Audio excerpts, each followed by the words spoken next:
بعض اوقات دماغ میں خیال آتا ہے کہ آپ علیہ السلام کی بھی بیٹیاں تھیں مگر صرف حضرت فاطمہ ہی کو اتنی فضیلت کیوں ملی، اسی طرح حضرت علی کو، ان کے بیٹوں کو. یہ خیال آتا ہے تو یہ خیال آپ کو ادھر ہی کیوں آتا ہے؟ صرف آپ مجھے بتائیں، کیا حضرت یعقوب کا بیٹا صرف یوسف ہی تھا؟ ہیں وہ باقی کافر تھے بیٹے؟ نہیں، صحابی تھے، مسلمان تھے.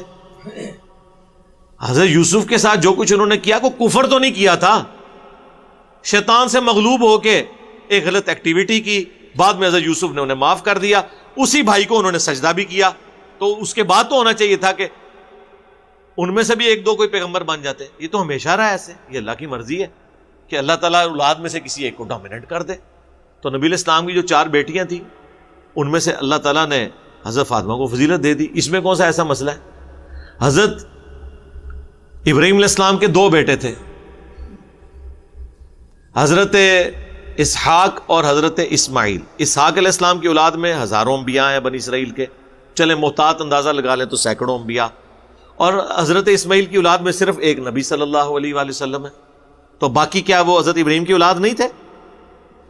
ادھر آپ کا خیال نہیں گیا کہ ایک پوری نسل میں سے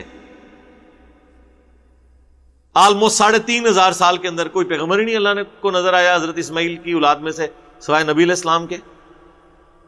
تو یہ اللہ کی مرضی ہے، اس میں کون سا ایسا مسئلہ ہے؟ It's will of God. اللہ کی مرضی ہے کہ آل محمد جو ہے وہ آل علی ہوگی. یہ تو اللہ کی مرضی ہے، جس کو چن لے اللہ تعالیٰ. کیا قرآنی صفات جلا دینا چاہیے؟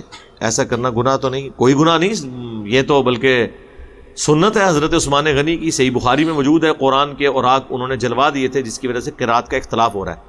یہ نہیں تھا کہ وہ الفاظ اس پہ کو غلط لکھے ہوئے تھے، وہ ڈائلیکٹس کا فرق تھا، بل وہ ابھی بھی چل رہی ہیں اس طریقے سے. ہم یہ قریش کی زبان میں قرآن پڑھ رہے ہوتے ہیں عموماً، جو ہم جس طریقے سے لے کے چل رہے ہوتے ہیں، لیکن قرآن 7 قراتوں میں نازل ہوا ہے، بخاری مسلم میں ہے. تو قرآن کے جو صفات ہیں ان کو جلا دینا یہ سب سے بہترین ذریعہ ہے پرانے اوراق کو بے ادبی سے بچانے کا. لیکن کسی کے سامنے نہ کریو، مہربانی کریو. اے ذہن وچ رکھنا، نہیں تو تسی بھی انہاں اوراق نال جنت وچ پہنچ جاؤ گے. دریا میں لوگ بہا دیتے ہیں، جیسے ہی پانی خشک ہوتا ہے وہ سارے اوراق کنارے پہ آئے ہوئے ہوتے ہیں، نالوں میں آ جاتے ہیں بلکہ ریورس ہو کے.